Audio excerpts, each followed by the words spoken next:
Good afternoon. Thank you, Miss Whitaker. I'm going to forewarn you that today's chapel is not going to be as bubbly and exciting as our others, but we felt it was necessary to show our respect today as we remember what happened on this day long before most of you were even born. All right, who was alive? Raise your hand on September 11th, 2001. All right, kids, look around, look around, look around. All right, so my students did a couple interviews. Most of them interviewed their parents, some their grandparents. And first question was, how old were you on September 11th? One grandma didn't want to answer. I thought that was funny. Some answered 20, some answered 19, 35, 52. Does anybody know how old I was? Ari, you think? He said 13. I think Miss Whitaker was 13. Yeah, Miss Whitaker was 13. I was in 6th grade, but how old was I in 6th grade? How old was I, Lydia? Huh? No? I've already told you this. No. It was 10 days before my 11th birthday. I was 10. All right. So my next question was, Mr. Buff, where were you or what were you doing? Miss Whitaker, what were you doing? I was in computer class in 16th high school. Miss Coffee, what were you doing? I was teaching at an alternative school. Mr. Day, what were you doing? I was teaching at Mount Elementary that day, substituting for Davis. Mr. Charles, what were you doing on September 11, 2001?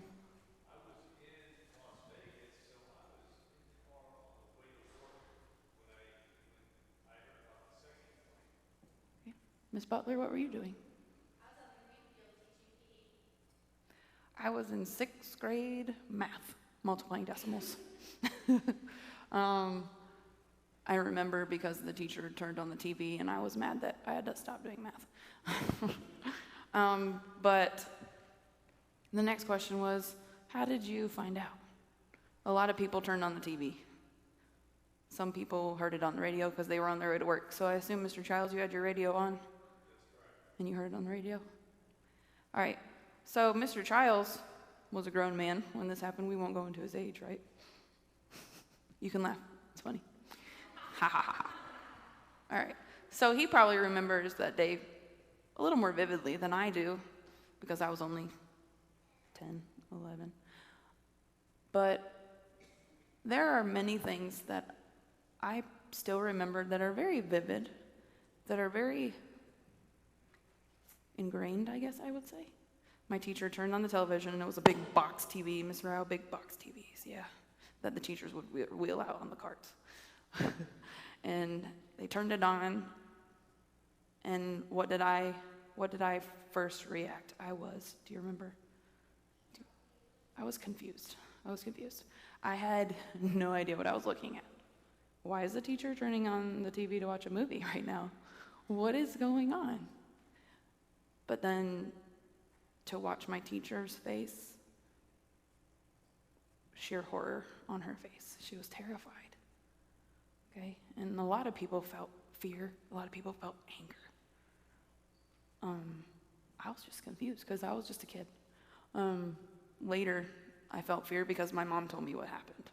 Because my mom was scared and she actually came and picked me up from school. None of your moms would do that, right? They probably would. All right, so I've told you where I was, what I was doing, what I felt, but I haven't told you what it is, have I? All right, 4th graders got the truth the other day, and I had some initial reactions. Ethan, how did you feel when I showed you some stuff? Huh? He was upset. Yeah, he got really upset. I could see it all over his face. Ava, how did you feel? She thought it wasn't real. Why would somebody do something so awful? So on September 11th, 2001, our nation was under attack. The World Trade Centers are located in New York City. Okay, I'm from New York, but nowhere near the city. right, Miss Butler? And so these towers, if you look at pictures, are exactly that. They are towers. They are over the skyscrapers. And someone in their sinful heart thought it was okay to fly an airplane into one of the most important buildings in our nation at the time. And so that's when it went all over the news, because you know the news travels fast, right? So when my teacher turned it on, it was the first tower, and all I remember seeing was smoke. So if you look at that picture, that tower on the side that's on fire, all I saw was smoke. That's all I remember seeing, okay? And then while it was on my TV, I saw the other plane hit the second tower. So do you think that person, those people who planned that, were people after God's heart? No. They were people who wanted to cause pain. They wanted to cause suffering. And did they cause pain and suffering? Yes, they did. All right. There was a lot of death that day. Okay. There was a lot of crying. There was a lot of sacrifice. So the heroes of that day, who do you think the heroes were of that day? The heroes. Davis, who do you think some of the heroes were? Firefighters, yeah. Who do you think? First responders, yeah, girl, first responders. Police officers like your daddy? Yeah. Also, people rushed into the city to give blood because when people are hurt, you oftentimes bleed, right? And you need blood to survive. All right. There were also just regular people like me and your parents who rushed to help. But those firefighters, the military men, the first responders actually ran into those buildings that were collapsing. And some never made it out. But why did they feel inclined to do that? Why on earth would a human being who is capable of dying run into a building that they know is collapsing? I want to hear from you guys. Why would somebody do that? Why would somebody do that? Kind heart. They knew it was the right thing to do. The Bible says that the greatest gift we can give is to lay down our life for a friend. And who showed us that ultimate gift? Jesus, yeah. All right, so is my purpose today to make everybody sad? I've got a lot of 8th grade girls over here who look like they're going to cry. Is that why I'm telling you? No, it's not. Because the day after that, I told my kids, do you remember what I told you? Okay, Nathan, do you remember what I told you? What did I say? In my opinion, as a 10-year-old, it was the best day I've ever seen in our nation's history because what was everywhere? What was everywhere? Barrett? The American flag was everywhere. What is the American flag? What is it? Dad, what is it? It's something that celebrates our nation. It's a patriotic symbol, right? And so why were those people putting out all those flags? Andrew, why on earth would people put out all those flags? Andy Klein, why would they put out all those flags?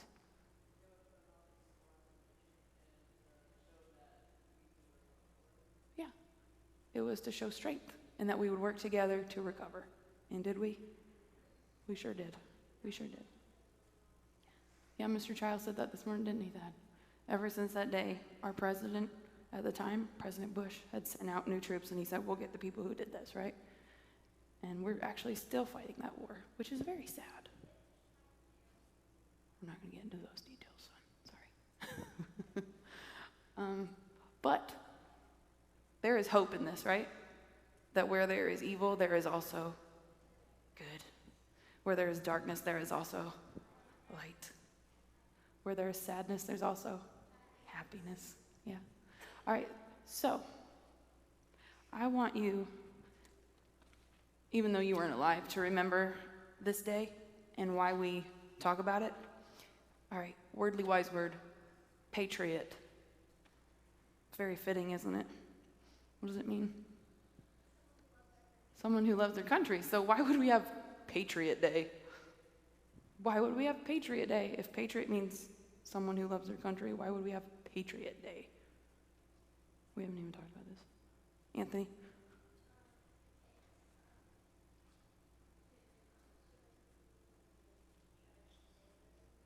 Okay, maybe.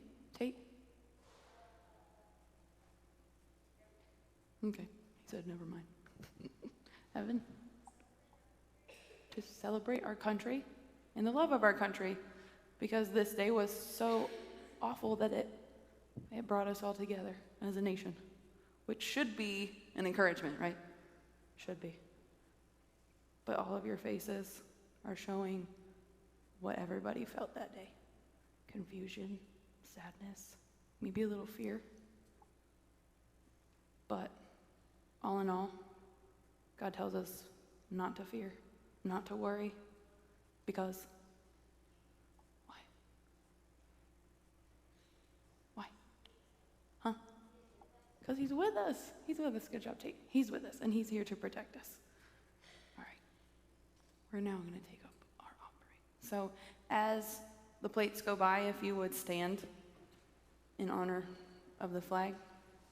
Wait for the plates to pass you. Wait for the plates to pass you.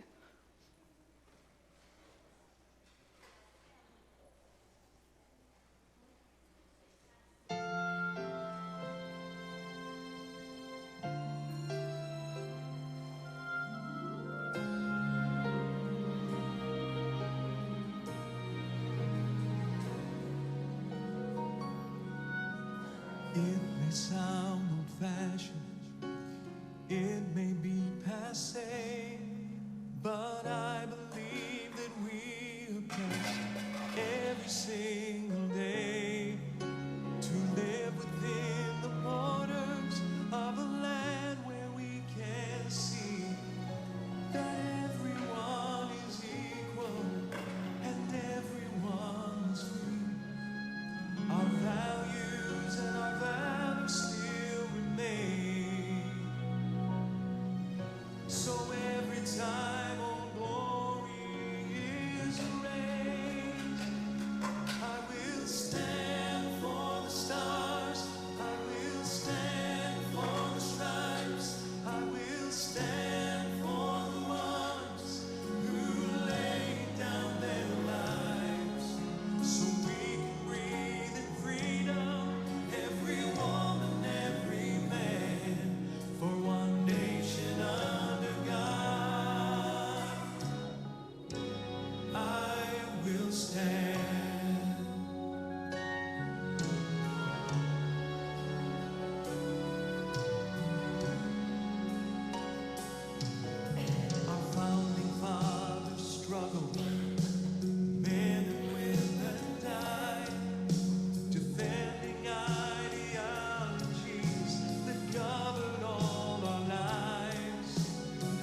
All right, so Mr. Childs has announced to us that we have 4 key words for walking in wisdom. Can anybody remind me what they are?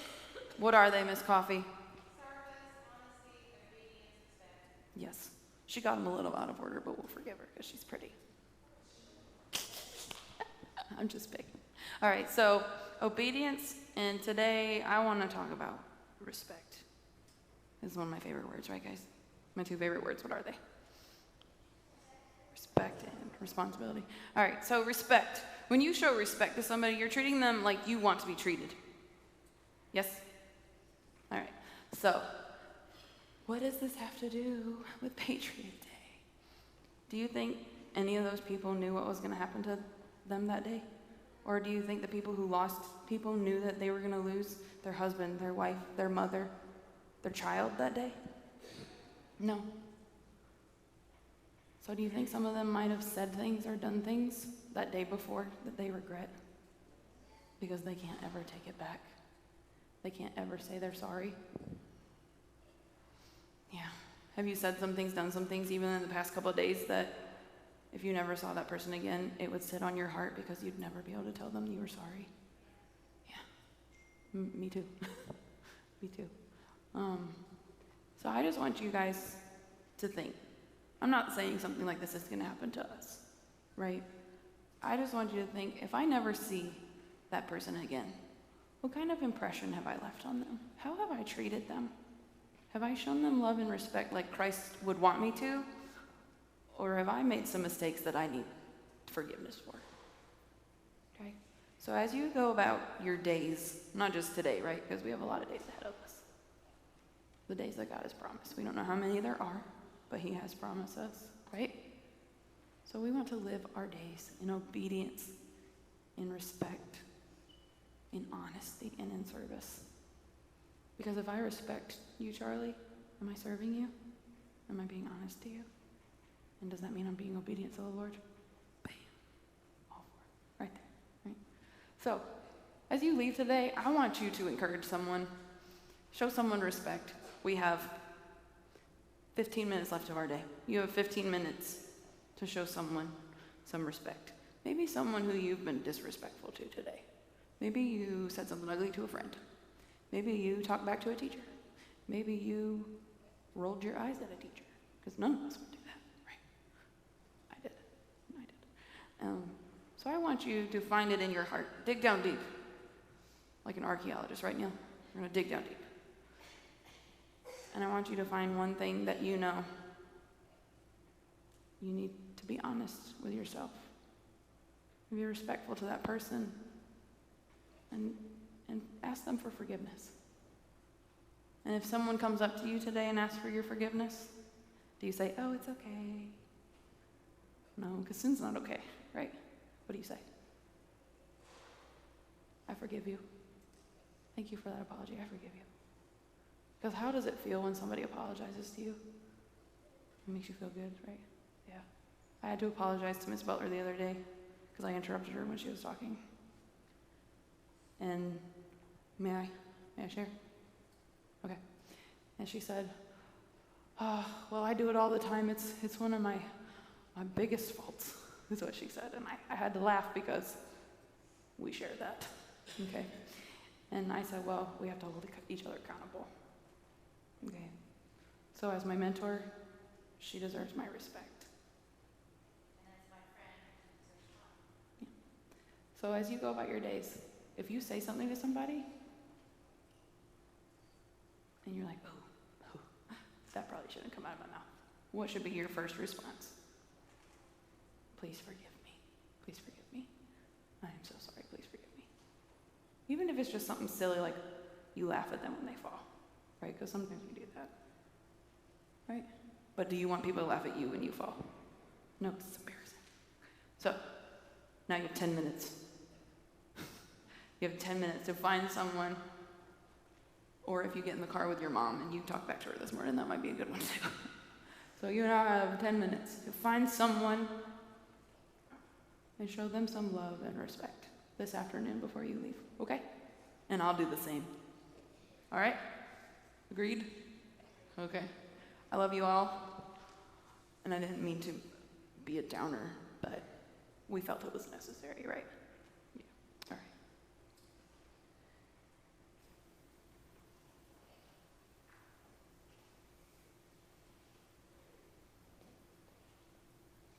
Go in peace and serve the Lord.